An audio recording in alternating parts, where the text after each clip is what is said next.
While growing up, I had a strong desire to become a doctor, having been inspired by one of my cousin brothers who was called Mujenyi Enoch. Unfortunately, he died while I was still young. He was a medical assistant, but we called him doctor because for us, every man who gave medicine was a doctor. We could not distinguish between a doctor and a medical assistant. First and foremost, I loved his character. His gentleness and the manner in which he walked conveyed his status as an important man. I remember even copying his style of walking. And whenever people commented that I walked like him, I felt great. I felt like I was a doctor in the making. I enjoyed seeing his free interaction with the local people, which earned him the love of many in my village. I remember that my grandmother had actually given him a nickname, Chirichita, which can be translated as, "How do you see my lovely big boy?" Or, "Do you see any blemish on my lovely big boy?" This spoke volumes. Indeed, he seemed to have no blemish. Whenever he met us going to school or when he came home to visit my father and my grandmother, he joyfully greeted us, sometimes with a hug, despite us being dirty village kids. And this gave us a feeling of importance, a feeling of being human, and it strengthened my attraction towards this man.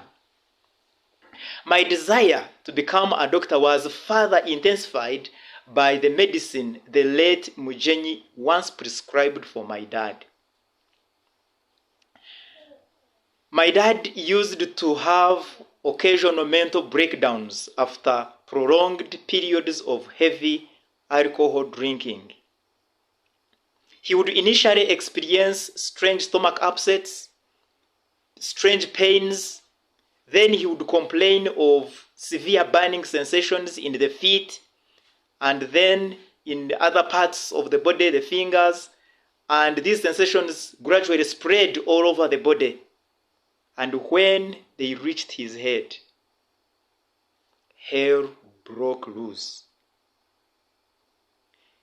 He started seeing things we were not able to see. He started hearing voices of people and things we were not able to hear. And his condition worsened at night, and he would not sleep. Some of the things he saw really terrified him. He was visibly terrified, and this made him want to run out of the house. And this meant that we also could not sleep. We had to keep awake to make sure that he did not get out, which was not an easy task because he would develop unbelievable strength and many times he would overpower us. Sometimes he would trick us and pretend he was going for a short call or to use the toilet. And once he got out, he disappeared in the dark. We had to look for him in the surrounding bushes and banana fields, often finding him with a swollen forehead, bleeding because he had a tendency of hitting himself hard on whatever hard object happened to be nearby. Quite often, when things got worse, my mom would ask us to, in the middle of the night, to go to the friendly neighbors and friends and sympathetic relatives to wake them up so that they might come and give us a hand. I really thank God for these friends and relatives because they made our situation more bearable. I don't know how we would have managed without them. Some people told us that my dad had been bewitched. Others said it was the evil spirits that caused him all this. But we were not sure which one was which, since all the prescribed remedies gave little or no help. And what we knew was that it would not be long until my father was dead. One time, the late Mujenyi came home when Dad was going through another of those dreadful episodes of mental breakdown, and it was all darkness and gloom at home. For days we hadn't slept, and we didn't know how this was going to end. I don't remember whether Mujenyi had come with the tablets or whether he sent for them after assessing my dad's situation. But what I remember vividly is that when Dad was given tablets called Lagactive under Mujenyi's instructions, he almost instantly fell asleep. And when he woke up the next day, he was back in his right mind. He was sober, and we could also afford to sleep. None of us, however, believed what we were witnessing. It appeared a sheer miracle, and that kept me wondering what kind of man Mujenyi was. I decided from then on that when I joined senior secondary school, I would study everything that would help me to become a doctor. When I joined senior 1, I fell in love with biology and chemistry. I was also fascinated by physics and agriculture because generally I wanted to be a scientist. But the problem I had was that I was not doing mathematics well. Poor performance in mathematics led to poor performance in physics because almost every chapter we covered involved calculations in one way or another. So I realized that one had to be good at mathematics in order to excel in physics. My main dream, of course, was becoming a doctor. But if I failed to become a doctor, I would also be happy to be an engineer or a pilot. My desire of becoming a pilot was ignited by observing one of my distant uncles who was a pilot and a soldier in Idi Amin's army. He was a much respected man that looked larger than life, and I thought following in his steps was a good idea. He was a sociable guy with a great sense of humor. I was so fascinated by the stories circulating among the locals about his plane flying skills, and I thought this was an exciting job. However, I wasn't too sure if I wanted to be a soldier.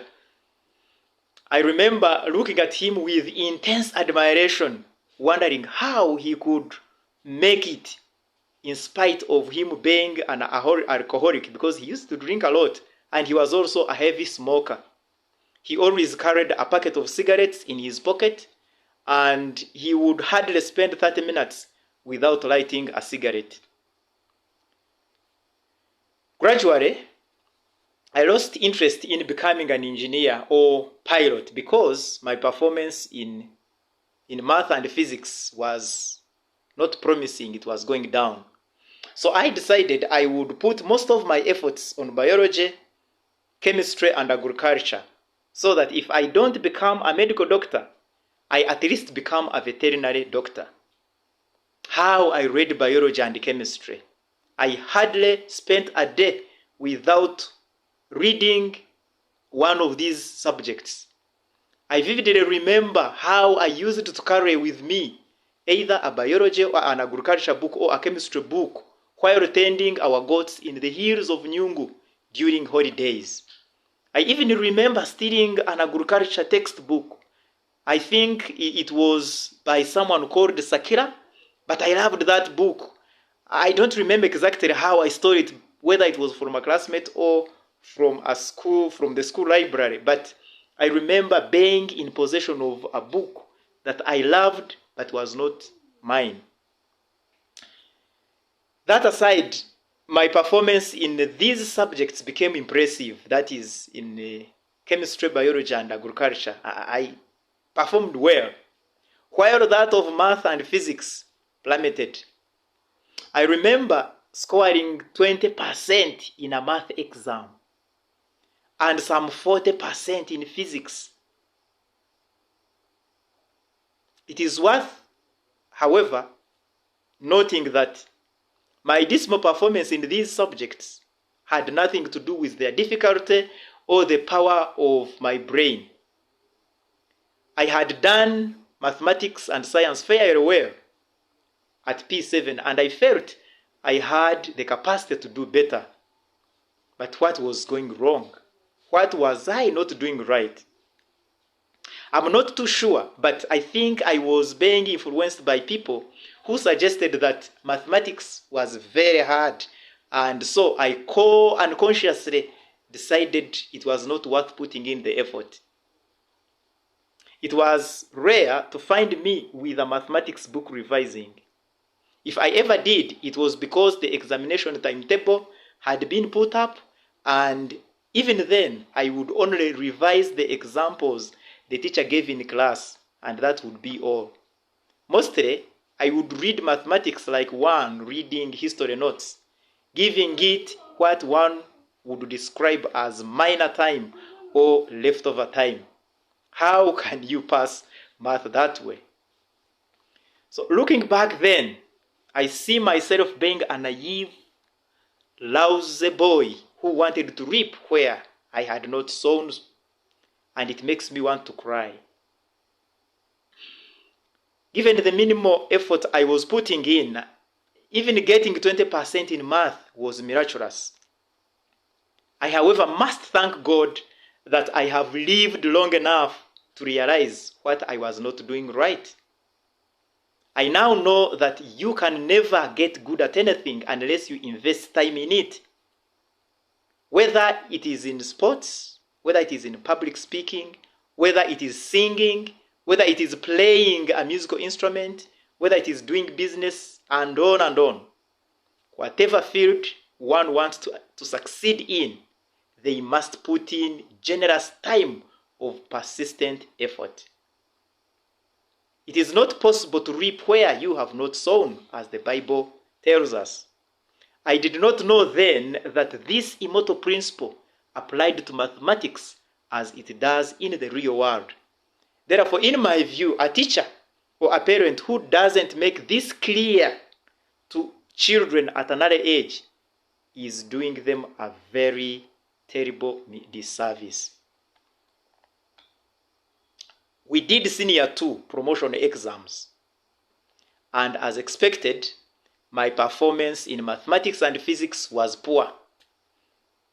End of Senior 2 was usually an exciting time because that's when we were allowed to drop the subjects we didn't like or the ones we are not doing well, apart from the few compulsory ones. Unfortunately for me, mathematics was one of the compulsory subjects, and one's performance in mathematics determined what grade you were going to get at the end of Senior 4. But even if mathematics had not been made compulsory, I had noticed that in addition to risking getting a poor grade, I was also digging my own scientific grave, because some calculations had even started to pop up in chemistry and in biology and in agriculture as well. So something had to be done if I was going to get anywhere. One of my major weaknesses, I think, that contributed to the dismal performance I was registering was giving up too quickly. Whenever I did a calculation once and it did not come out correctly, I gave up.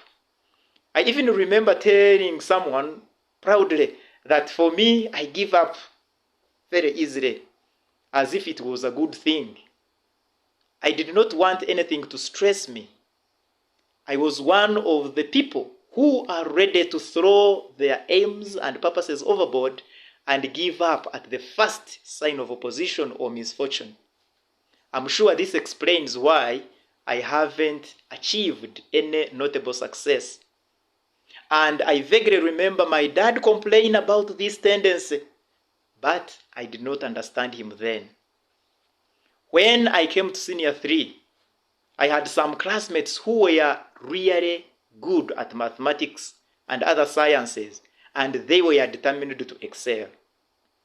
Despite the fact that we had teachers of mathematics and other sciences, these guys were not satisfied with the material we were being given, and they went an extra mile of suggesting that we contribute money and hire teachers from a nearby first world school called Chitunga High School to come and give us extra lessons after normal classes or during weekends.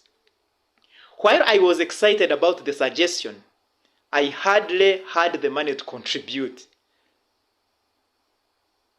These guys also had friends who were in A level in Chitunga High School and other neighboring first world schools doing sciences. These guys were stars, and they were willing to teach us during their holidays at a cheaper fee. But did I even have the cheaper fee? Of course, the coaching arrangements were made and extra studies started. Fortunately for me, in the first few classes, everyone who was interested was allowed. But after that, you would not be allowed to attend unless you had paid. So I attended few of the first classes, which convinced me that actually mathematics was a very passable subject. These guys were really good teachers. They taught mathematics, physics, and chemistry in such a way that they looked so simple. So I started putting my act together, attempting problems beyond the examples and sneaking into discussions led by the guys who had attended all the coaching lessons. And by the time I got to senior 4, I was fairly confident that I would not fail mathematics and the other sciences, physics inclusive. Surprisingly, I ended up passing mathematics better than I did biology and chemistry, which I loved most. Then I started suffering my own success.